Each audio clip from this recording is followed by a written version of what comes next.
सजावल जो इलाइक़ो जाती क़दीमी क़ब्रिस्तान में बेबरसात जो पानी बीठल है। केतिरियूं क़बरूं मिस्मार थी वयूं आहिनि।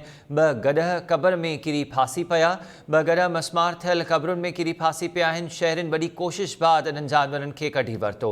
आगाह कयो मां त इलाइक़े वासियुनि तरफ़ां इहो ॿुधायो वियो आहे त 850 साल क़दीमी क़ब्रिस्तान खे चौदीवारी में न्याहे न्याराई वई। क़दीमी क़ब्रिस्तान हिन वक़्तु पाणी में ॿुॾल आहे।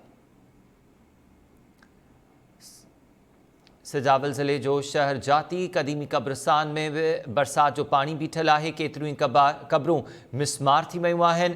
ॿ गॾह क़ब्रुनि में फासी पिया, जिनखे शहरनि काफ़ी कोशिशुनि खां पोइ कढी वरितो।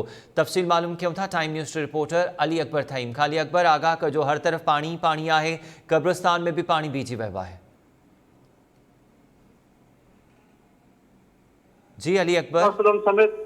जाती में जो है सो जाती मुगल बिन बादशाह जो कब्रिस्तान है वो 850 साल पुरानो कब्रिस्तान है।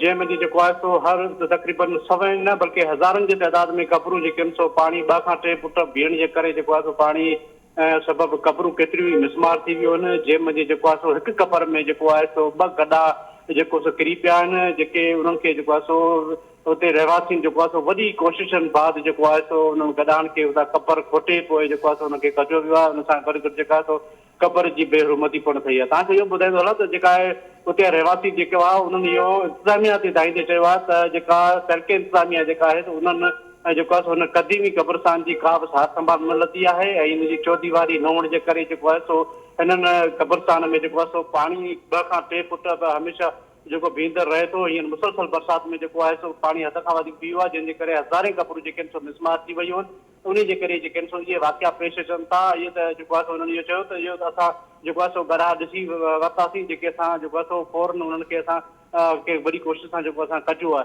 पर अलाए केतिरा ई जेके आहिनि सो जानवर कब्रनि में जेके सो मरी विया आहिनि, जिनजी जेका आहे सो इंतिज़ामिया खे बि ख़बर न आहे ऐं हिते रहवासियुनि खे बि अञा ताईं ख़बर न पई सघी आहे। जी महिरबानी तफ़सील ॾियण जे लाइ अली अकबर।